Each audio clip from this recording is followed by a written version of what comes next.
This is the December 6th build video for Soot and Sickle, a base building tower defense game that will be coming to a finals near you.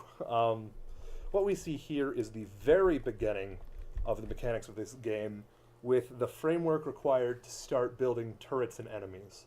So what we have are the very basics of a UI, which is occurring in this box and this box, which is a static image that's being displayed on the screen. So this will eventually be a border that will house the number of resources the player has, as well as the number of workers the player has, and research points and other information like that will be all up in this info bar up here.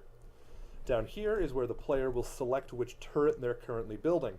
So if they want to select maybe an air defense turret, that could be in this button. They'll click the button, and on their mouse will be the image of the turret they're about to place.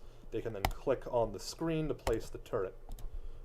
Clicking another one will eventually de-highlight the other buttons. The functions for these buttons are going to be written tomorrow when we start testing turrets.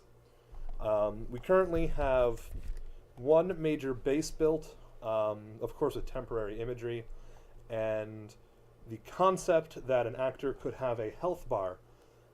Actor with health bar is a class that we've derived from actor, which pretty much describes an optional bar that can appear above the image of the item. This is most often going to be used for bases and enemies, because when loads of enemies swarm in and you want to know how much health they still have remaining, a health bar is the easiest way to show this. Although it's worth noting, if we end up doing on the scale of probably 50 enemies, these health bars can easily be toggled off and we'll only show them on bases, which might end up being the more appropriate way to do this. Our base currently just sits here, and I've bound some buttons to my keyboard that will let it take damage so we can see this health bar work.